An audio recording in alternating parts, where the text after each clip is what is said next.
The hallway lights flicker once, then hold. A gurney slams into a wall somewhere beyond the ER doors.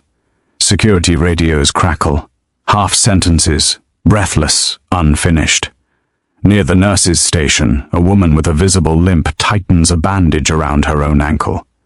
She is told to stay back, told she will slow them down. She does not argue. She watches the corridor instead, counting footsteps, listening to what is not being said. Outside, rotors begin to cut through the night air, not landing where they were told to land, landing because they were called. And somewhere in that hospital, the assumption everyone made about her begins to fail. The night shift always began the same way. Lights dimmed one notch lower than day protocol, monitors recalibrated, voices dropped without anyone asking them to. At 11:47 p.m., the hospital settled into its night rhythm, machines breathing for patients, carts rolling softly over polished floors, the faint antiseptic smell that never quite left the air.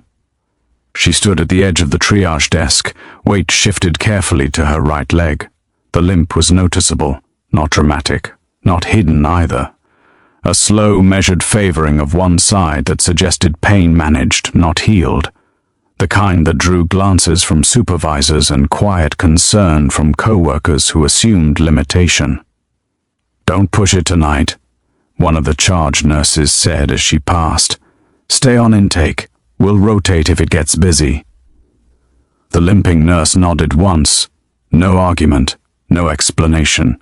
Her badge read RN, night support, nothing more. She adjusted the Velcro strap around her ankle brace, not tightening it, just checking the seal. Habit. Then she returned to the intake screen, eyes moving calmly between patient names and vitals. But she wasn't just reading. She noticed which security cameras lagged half a second behind real time. Noticed the new contract guard at the south entrance stood too close to the doorframe, blocking his own line of sight. Noticed that the trauma bay closest to the ambulance ramp was short one portable oxygen unit and had been for 3 nights in a row. None of it rose to the level of a report, so she said nothing. A stretcher rolled in from radiology, pushed by an exhausted technician whose hands shook from caffeine and lack of sleep. She stepped forward automatically, guiding the wheels through a narrow gap with one hand, keeping her bad leg clear of the frame without looking down. "Thanks," the tech muttered. She inclined her head, already scanning the patient's face. Mid-40s, elevated heart rate, dilated pupils inconsistent with the chart. She filed it away. Across the ER, a television murmured low-volume news to no one in particular, something about a regional manhunt. The sound was too low to follow clearly, but she caught one phrase as she passed, believed to be armed. She stopped for half a second longer than necessary to sign a chart. Then she moved on. A junior nurse brushed past her near the medication room, nearly colliding with her injured leg. "Sorry," he said quickly, then added, "You okay?" "Yes," she replied. Simple, final. She was always careful with that word. Yes meant capable. It did not mean comfortable. At 12:19 a.m., the first Ray's voice cut through the ER, not shouting, "Don't panic," anger, a patient arguing with admissions over paperwork, harmless on the surface. It drew attention the way loud things always did. She watched from 10 meters away, watched how the man's eyes tracked exits instead of staff. I watched how his right hand stayed low, too close to his waistband, watched how he positioned himself with his back to the wall without appearing to. Security approached. One guard, casual posture, too casual. The nurse's fingers paused on the keyboard. She shifted her stance again, testing her ankle. The pain answered immediately, sharp and precise. She accepted it without reaction. The argument de-escalated. The man sat. Security stepped back. The moment passed, but the air did not fully relax afterward. She felt it in the way conversations didn't quite resume, in the way footsteps hesitated at intersections, in the way radios chirped more frequently, though no one seemed to be calling anyone directly. A doctor leaned over the triage desk. "If things get rough tonight," he said, almost joking, "you stay back, all right?" She looked up at him. Her expression was neutral, respectful. "Understood," she said. He smiled, reassured by her compliance, and walked away. She watched him go, counted his steps, noted how long it took before he turned the corner and disappeared from view. Then she glanced at the wall clock. 12:27 a.m. She exhaled slowly through her nose and returned to her work. Around her, the hospital continued exactly as it always did, efficient, fragile, unaware. No one noticed when she subtly repositioned herself closer to the central corridor. No one questioned why she kept her badge tucked instead of swinging freely.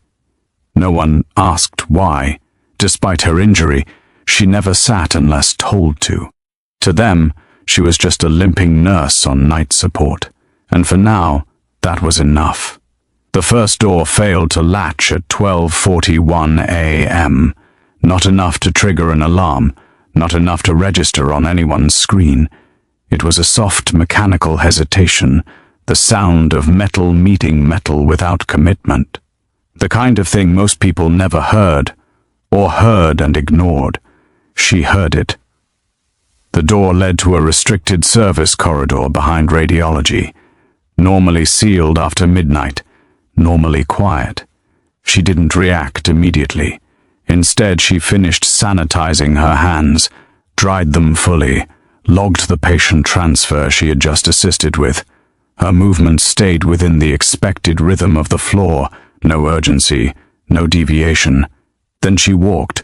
Her limp dictated her pace, measured, careful, consistent. Anyone watching would see caution, no one would see the calculation. As she passed the door, she did not touch it. She let it swing. 3 centimeters. Then stop. She noted the angle, the resistance, the way the hydraulic arm was corrected too late. Maintenance issue, someone would say. She kept moving. At the nurses' station, 2 staff members were reviewing bed assignments. One complained quietly about staffing ratios. The other nodded without listening. The night wore on them the way it always did. A security radio crackled once, then silence. She adjusted the volume on a monitor, not because it needed adjustment, but because it gave her a reason to stay still long enough to listen. Footsteps echoed faintly from the West Wing. Too heavy for a patient, too uneven for a staff pair. She logged the sound mentally and moved on. In Trauma Bay 3, a patient coded and stabilized within 7 minutes. Clean work, efficient. She assisted with compression rotation, never favoring her injured leg, never showing strain. When it was over, she stepped back without being asked. "Go take a breather," someone said. "You shouldn't be on your feet this long." She nodded again. Yes. She didn't take the break. Instead, she rerouted through pediatrics, quiet at night, dimmer than the rest of the hospital. As she walked, she noticed something small but wrong. A crash cart had been repositioned, not by much, less than a meter, but it now blocked a direct line of sight to the secondary stairwell. She stopped beside it, pretending to check a drawer. The drawer was full, sealed, unused. She pushed the cart back to its original position with her hip, slow and controlled, as if correcting a minor inconvenience. No one commented. In the stairwell beyond, she heard breathing, not labored, controlled. Paused deliberately when footsteps approached. She did not look directly. She turned away and continued down the hall, heart rate unchanged. At 12:58 a.m., the hospital's internal messaging system glitched. A single notification appeared on several terminals, then vanished before anyone could read it. The staff murmured. Someone blamed the software update. She did not. She walked to the supply room and checked the emergency cabinet. One trauma kit missing. She closed the cabinet carefully. Across the ER, a man she did not recognize leaned against a wall, pretending to read signage. His shoes were wrong for a visitor. Too quiet. Soles worn smooth at the edges. She made eye contact for half a second. He looked away first. That was enough. She returned to triage and entered a routine note she had no intention of submitting. As she typed, her eyes tracked reflections in the glass, movement behind her, angles of approach, blind spots created by equipment. Security passed by again. 2 guards this time. Their radios stayed silent. One of them smiled at her, friendly, unaware. "Everything all right?" he asked. "Yes," she said. True in a narrow sense. At 1:06 a.m., a nurse down the hall dropped a tray. The sound echoed louder than it should have. Startled too many people at once. She flinched. Just once, deliberate, visible. It reinforced the image, the limping nurse, the vulnerable one, the one who should stay back. No one noticed when she memorized the updated lockdown routes posted near the elevators. No one noticed when she checked the oxygen pressure gauge twice instead of once. No one noticed when she repositioned herself so the wall was never fully at her back. The pieces were still scattered. The shape is incomplete. But the pattern was forming. And somewhere in the hospital, someone was moving with purpose, counting on no one paying close enough attention. She was paying attention. At 1:12 a.m., the overhead lights dimmed again just slightly as the building shifted into deeper night mode. She looked up and waited.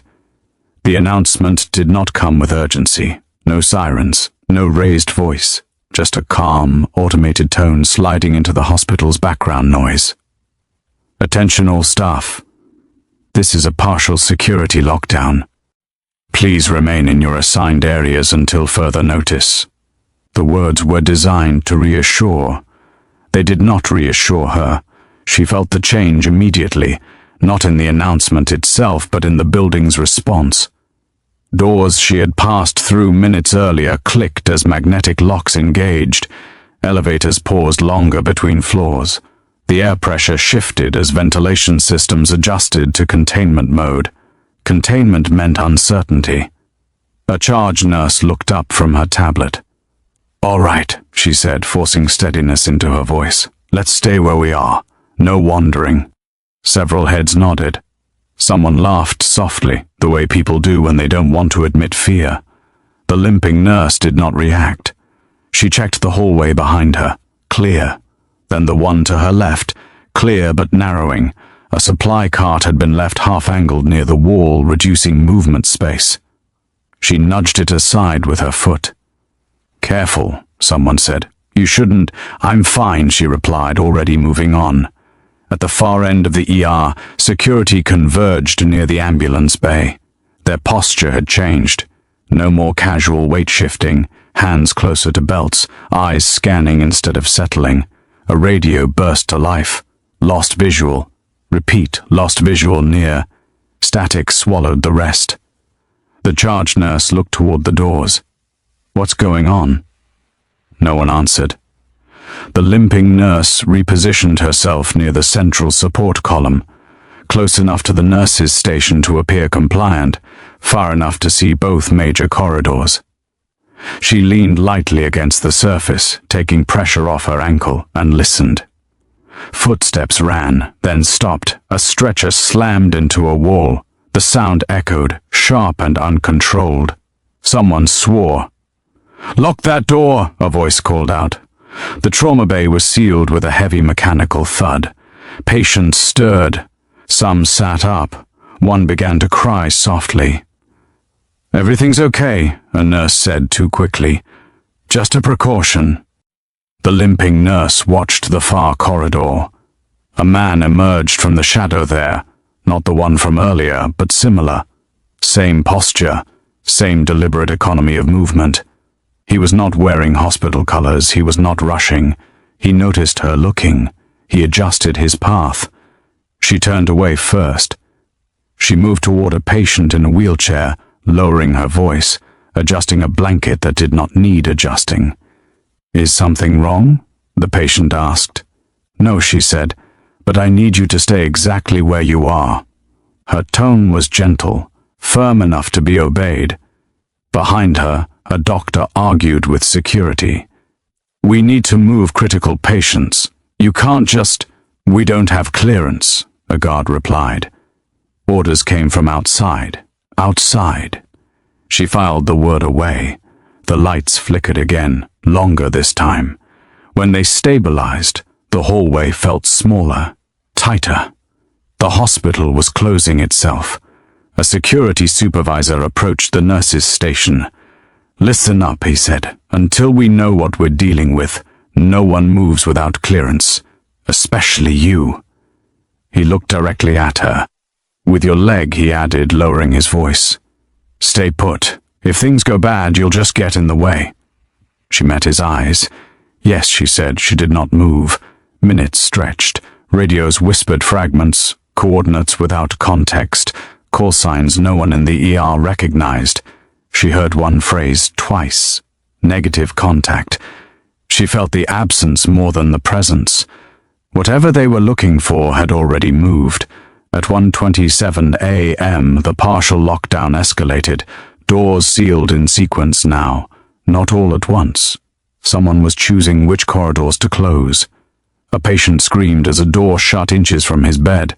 "Hey, hey!" a nurse shouted. "What are you doing?" No answer. The limping nurse stepped forward before anyone else could. She placed herself between the patient and the door, not touching it, not interfering, just blocking the sightline. "It's okay," she said quietly. "Breathe with me." The door locked. The scream subsided. No one noticed the way her hand rested near the wall-mounted emergency release. Not pulling it. Just measuring the distance. Not yet. At 1:31 a.m., the overhead system chimed again. "Attention all staff. Escalation to full security protocol may be required." The words landed heavy. She exhaled slowly. The pattern was clear now. This was not a drill. Not a single intruder. Not random. This was coordinated movement inside a controlled space. And the hospital was already behind. She shifted her weight, pain flaring, and accepted it. If this continued, staying back would no longer be an option, and soon someone would force the issue. The first sign of violence came without sound. A security camera feed froze on the central monitor, one frame locked in place while the others continued to move. No alarm followed. No automated warning. Just absence. The limping nurse noticed it immediately. She did not point it out. At 1:38 a.m., an orderly staggered into the ER from the west corridor, one hand pressed to his side. His scrubs were darkened with blood, not fresh, already tacky at the edges. He collapsed against the wall before anyone reached him. "Call a trauma," someone shouted. They moved fast, too fast, crowding him, stepping over each other. Panic compressed into a small space. She approached last. Kneeling would have been faster. She didn't kneel. She stayed standing, one hand braced against the wall, eyes scanning over the orderly's shoulder while others cut fabric and checked vitals. The wound was shallow, not life-threatening. A grazing cut, angled upward. A warning. "Who did this?" a nurse asked. The orderly shook his head. Didn't see, just felt it. Someone was there, and then his eyes rolled. They stabilized him quickly. Efficient hands, familiar work. She watched the hallway beyond. The lights there were still on, but dimmer. Someone had reduced them manually, not through the system. Shadows pooled in places that should have been evenly lit. She stepped back as the gurney was rolled away. No one noticed when she moved in the opposite direction. The west corridor was supposed to be sealed. The lockdown map said so. But the door at the end of the hall was open by a narrow margin, enough for a person to slip through sideways. She did not approach it directly. She checked a crash cart instead, opening drawers she knew were full, giving herself a reason to be there. From the corner of her eye she tracked the door. It moved, barely. She shifted her weight, Pain flared again, sharper this time. She welcomed it. It kept her grounded. A shadow crossed the threshold and vanished. She waited 5 seconds, 10, then she turned.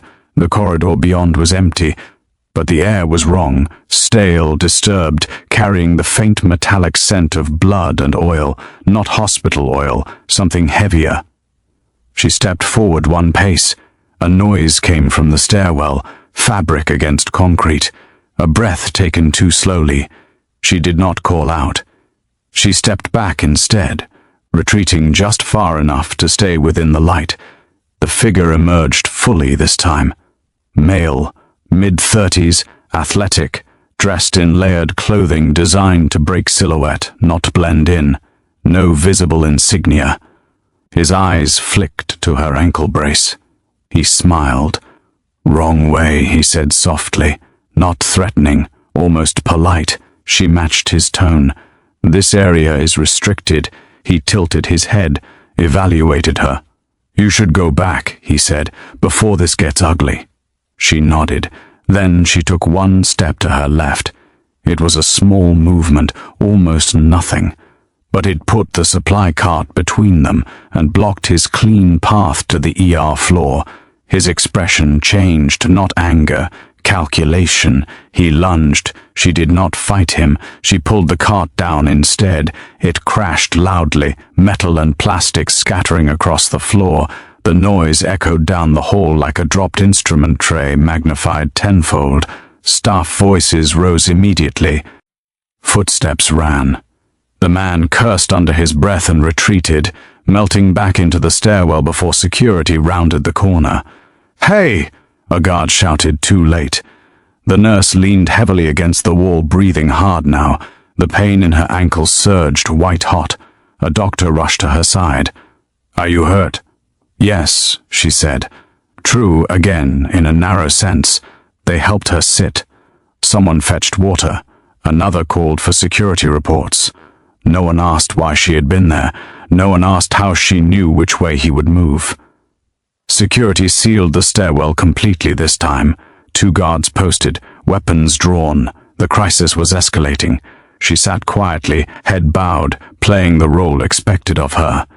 Inside, she was already moving ahead. The intruder had tested the perimeter, had confirmed response times, had chosen to disengage instead of push through, which meant he was not alone. And whatever they were here for, they were not finished yet. She closed her eyes for a moment. Then she opened them and began to plan. They moved her to a chair near the nurse's station, close enough to be watched, far enough to be ignored. Someone wrapped her ankle tighter than necessary. Someone else pressed a cup of water into her hand. Voices overlapped briefly, concern, annoyance, logistics, then drifted away as the crisis demanded attention elsewhere. She let them go. She sat with her head lowered, shoulders slightly rounded, the picture of compliance and pain. Her breathing stayed uneven for a few seconds longer than required, just long enough to sell it. Then she steadied it. The lockdown map pulsed red on the main monitor, corridors sealed, elevators offline, security units clustered near the ambulance bay and the west stairwell, too clustered. The intruders had already learned something from that. A security supervisor barked into his radio, "I need eyes on pediatrics and surgical, now." Static answered him. She watched the static linger half a second longer than normal before clearing. A systems issue, someone would assume. She did not. She leaned forward slowly, favoring her injured leg, and reached down as if adjusting her brace. Her fingers brushed the underside of the desk instead.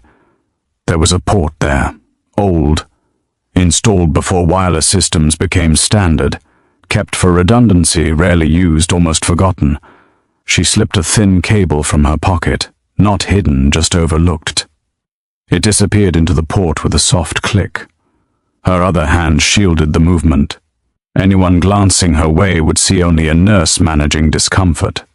The screen in front of her flickered once. No alert. No login prompt. Good. She lowered her voice, not to a whisper, but to the exact volume meant for private patient reassurance. The cadence mattered more than the words. "Echo 9, she said. She waited 2 seconds. Then she added, "Hospital interior, partial containment compromised." She paused again, listening, not through her ears alone, but through the absence of interruption. "Multiple contacts," she continued. "At least one armed. Purpose unclear. Staff unaware." Her ankle throbbed violently now, a deep, pulsing pain that threatened to climb higher. She adjusted her weight, jaw tightening for just a fraction of a second. "Request acknowledgement," she finished. She did not give her name, did not identify her role, did not explain how she knew what she knew. She unplugged the cable and slipped it back into her pocket before the response came, because the response would not come that way. The screen returned to normal. The port went dark, no record, no log. She leaned back, wincing openly this time as a nurse hurried over. "You should really be off your feet," the nurse said. "This is getting dangerous." "Yes," she replied.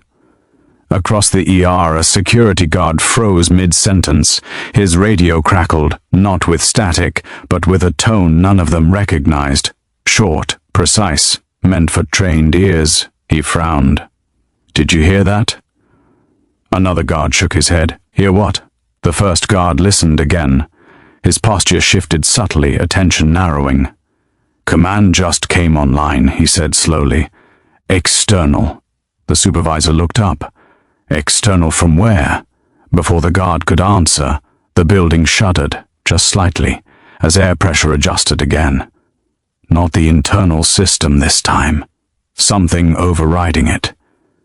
She closed her eyes for a brief moment. The call had gone through. Whatever happened next would not be fast. It would not be loud at first. It would arrive with intent. She opened her eyes and watched the doors. The first gunshot was muffled, not by distance, but by intent.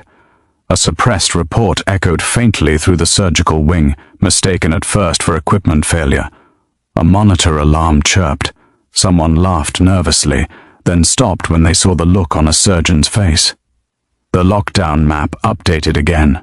2 corridors went dark. The nurse was already moving. She pushed herself up from the chair too quickly. Pain spiked hard enough to steal her breath, and she let it show, one hand gripping the counter, head bowed, teeth clenched. A doctor reached for her. "Sit down. You can't. I can walk," she said, not sharp, just certain. He hesitated, then nodded, distracted by a call from security. She turned away and limped down the east corridor toward pediatrics. The lights there were low, night-safe mode. Half the doors closed, half open. A place where sound carried too far and sight did not carry far enough. A nurse stood frozen near a supply alcove, eyes wide. "There's someone in the ward," she whispered. Security said not to move. The limping nurse followed her gaze, a silhouette at the far end of the hall. Still, listening. She did not draw attention to herself. She leaned close to the nurse and spoke quietly. "How many rooms are occupied?" 6, the nurse said. 3 infants, 2 post-op. She nodded once. "Start with room 4, she said. "Move them to 3 through the connecting door. Don't rush. Keep the lights off." "Why?" "Because 3 has no exterior wall." The nurse blinked. Then she moved. The silhouette shifted. The intruder stepped into the light just enough to be seen. He was holding a compact firearm, suppressor attached, muzzle down. He saw her. Again his eyes went to her ankle. Again he underestimated me. She raised her hand slightly. "Not surrender, appeasement. Restricted area," she said calmly. "You need to leave." He smiled, thin and humorless. "Not tonight," he replied. He advanced 1 step. She did not retreat. Instead, she reached back and slapped the emergency release on the nearest fire door. The corridor filled with smoke, dense, controlled, designed for drills but effective in chaos. Alarms screamed now, loud, unignorable. The intruder swore and fired once into the ceiling to cover his movement. Plaster rained down. She turned and moved, faster than anyone expected her to be able to move. The limp vanished for 3 steps, replaced by necessity. Then it came back, harder than before. She reached room 3 and slammed the door shut, locking it manually. Inside, staff stared at her, shocked. "Move," she said. "Now." They moved. She leaned her full weight against the door as a bullet struck the other side, punching into the frame inches from her shoulder. Pain flared again as her ankle gave slightly. She slid down the wall, breathing through it, holding the door long enough for security to arrive from the opposite end. The intruder retreated again, always retreating, always probing. When it was over, she stayed seated on the floor, back against the door, eyes closed. Blood soaked through the bandage on her ankle. A security guard crouched beside her. "You saved them," he said, stunned. "How did you—" She shook her head once. "Check the words," she said. "They're not done." She was right. This was escalation, not the end. And the cost was starting to show. The sound came first, not sirens, not shouting. Rotors, low, controlled, approaching fast and then cutting power with deliberate precision. The building felt it before the people did. Windows vibrated. Loose equipment rattled in their trays. The hospital's outer doors cycled twice, confused by authority it had not been programmed to recognize. Someone near the nurses' station looked up. "That's not medical." Security radios erupted at once. "Unknown aircraft approaching. Command we didn't authorize. Hold traffic. Hold." Then a new voice cut through, calm, flat, unmistakable. "Ground element, this is Ranger Actual. We are on site. Secure your perimeter and stand by." Silence followed, not static, compliance. The limping nurse was on her feet again, though no one remembered helping her up. Blood had soaked through the lower edge of her brace, dark against the floor. She ignored it. The intruders reacted immediately. Movement surged in the west wing. Fast now, no longer careful. Doors burst open. A gunshot rang out, unsuppressed this time. Security scrambled, outpaced. 3 figures entered through the ambulance bay doors. They did not rush. They moved with economy, weapons low but ready, eyes tracking angles no one else was watching. Their uniforms were unmarked. Their faces are calm. Army Rangers. The charge nurse stared. "What is happening?" One of the Rangers stepped forward. "We're looking for someone." He scanned the room once. Then he said it. Echo 9. The words carried. They landed differently on different people. Most heard nothing but a code. The limping nurse went still, not frozen, composed, as if a long-held calculation had reached its final variable. The Ranger's eyes found her immediately, not because she moved, but because she did not. He studied her brace, the blood, the way she stood despite it. "Ma'am," he said, respectful without knowing why. "We need Echo 9, now." Security looked between them, confused. "Who?" "We don't—" The Ranger did not look away from her. She exhaled slowly. Then she shook her head once. "Not yet," she said. It was the first time she had refused anything all night. The Ranger hesitated for half a second. Then he nodded. "Understood." He turned to his team. "Shift east. We have a movement near the surgery." They moved instantly. No questions, no clarification. The authority reversal did not happen in words. It happened in obedience. She followed at a distance, staying behind the perimeter they created. Her limp was pronounced now. Each step cost her something. No one offered help. No one dared. In the surgical wing, chaos waited, staff trapped, intruders cornered, no clear lines of fire. She stopped at the threshold. This was the point of no return. She stepped forward. "The left corridor is a feint," she said quietly. "They want you to stack there." The Rangers adjusted without comment.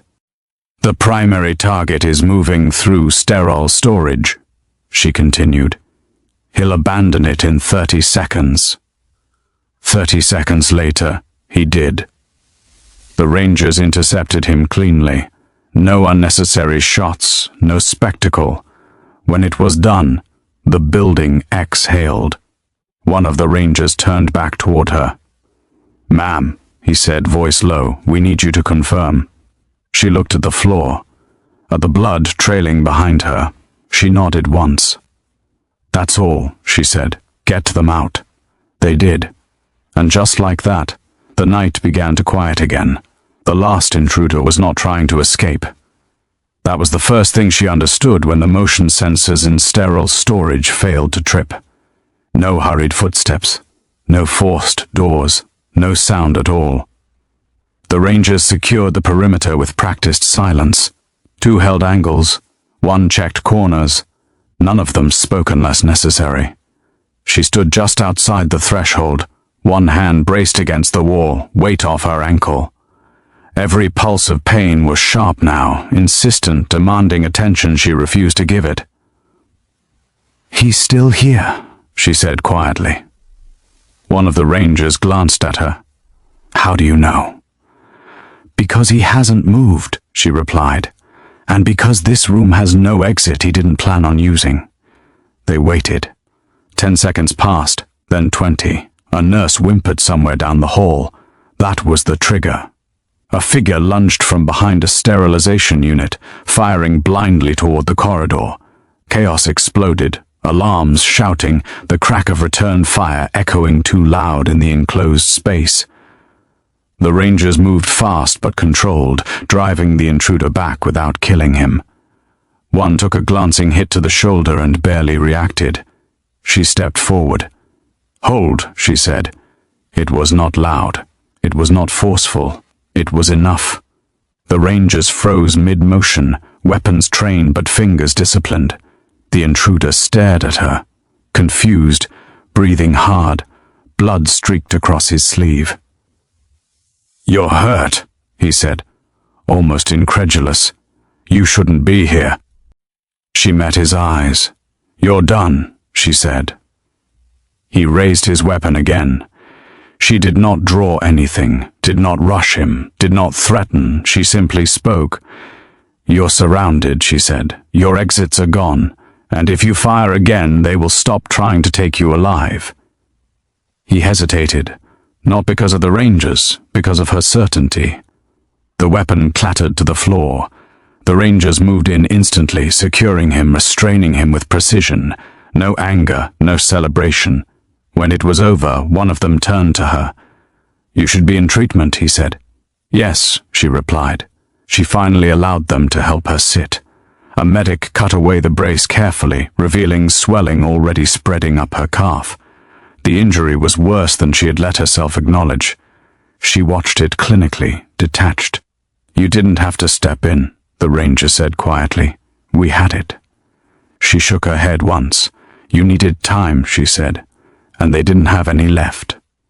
He nodded, accepting that without argument. Outside, dawn began to press faintly against the windows. The crisis was over. The hospital returned to controlled noise, cleanup, reports, whispered questions that would never receive full answers. She signed no statements. She gave no interviews. Her name did not appear in any report that mattered. When they wheeled her toward imaging, the Rangers stood back, clearing the corridor without being asked. One of them offered a small, almost imperceptible nod. She returned it. Nothing more. The hospital did not celebrate. By the time the sun reached the upper windows, the crisis had already been compressed into language, incident, response, containment, words designed to flatten what had happened into something manageable. Cleaning crews moved quietly through the halls, mopping blood that did not belong in a place built for healing. Damaged doors were tagged for replacement. A bullet hole in a ceiling tile was covered with a temporary panel and logged for later. Later I would handle it. She lay on a gurney outside imaging, ankle elevated, an ice pack melting slowly against her skin. The pain had settled into something deeper now, Constant, heavy, impossible to ignore. She let it be there. A nurse she didn't know adjusted the monitor. "You're lucky," she said softly. "Another inch and the fracture would have been worse." The limping nurse nodded. "Yes," she said. A doctor approached with a tablet. He hesitated before speaking, as if unsure how to address her now. "Security wants a statement," he said. "Not formal, just what you saw." She met his eyes. "I saw patients who needed to be moved," she said, "and staff who did their jobs." He studied her for a moment longer, then nodded. "I'll tell them that." Outside the imaging bay, voices lowered when rangers passed through. They moved without urgency now, their work done, escorting secured detainees toward waiting vehicles. No one asked who they were. No one asked why they were here. One of them paused near her gurney. "You held longer than expected," he said quietly. She didn't look up. "So did you." He allowed himself a brief smile. Then it was gone. "Command will want to debrief you," he added. "Later, if you agree." She considered that. "Not tonight," she said. "Understood." He turned and followed his team. Security supervisors filed reports that mentioned external assistance without detail. The intruders were transferred out under heavy guard, faces hidden, names unspoken. By mid-morning, the ER reopened fully. New patients arrived unaware of how close the hospital had come to being something else. A junior nurse passed by her gurney and whispered, "Thank you." She did not answer. When transport came to take her to a room upstairs, she insisted on walking part of the way. The limp was worse now, slower, real. No one argued. In the quiet of the hallway, away from alarms and radios, she felt the weight of the night settle fully into her body. The cost she had delayed acknowledging arrived all at once. Fatigue, pain, a dull ache behind her eyes that had nothing to do with injury. She accepted it. That was part of it too. Outside, the last of the military vehicles departed without ceremony. The hospital doors closed behind them, and the world moved on. 2 weeks later, the hospital smelled the same. Antiseptic, coffee, clean linen warmed too long under fluorescent lights.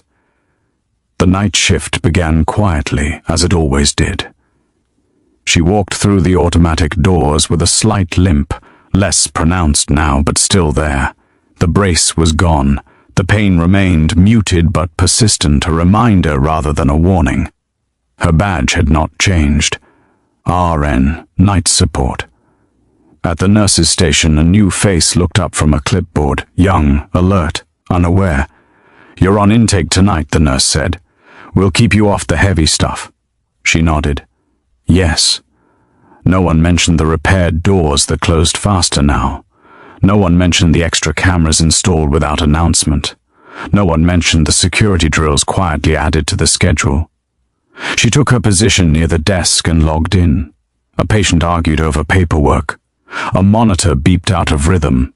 A cart rattled past too quickly and was corrected. The hospital breathed. At 12:41 a.m., she glanced at the wall clock without thinking. Nothing happened. She returned to her work. Later, during a lull, a security guard passed by and hesitated. He studied her for a moment, brow furrowed, as if trying to place a memory that refused to settle. "Have we met?" he asked. She looked up. "I don't think so," she said. He nodded, embarrassed, and moved on. Near the ambulance bay, a helicopter passed overhead, medical routine, loud but familiar. No one looked up this time. She finished her shift just before dawn. As she signed out, she paused briefly at the exit, adjusting her jacket, testing her ankle. It was held. Outside, the city moved with early morning indifference. No headlines named her. No reports recorded her role. No one saluted. She walked to her car and drove away.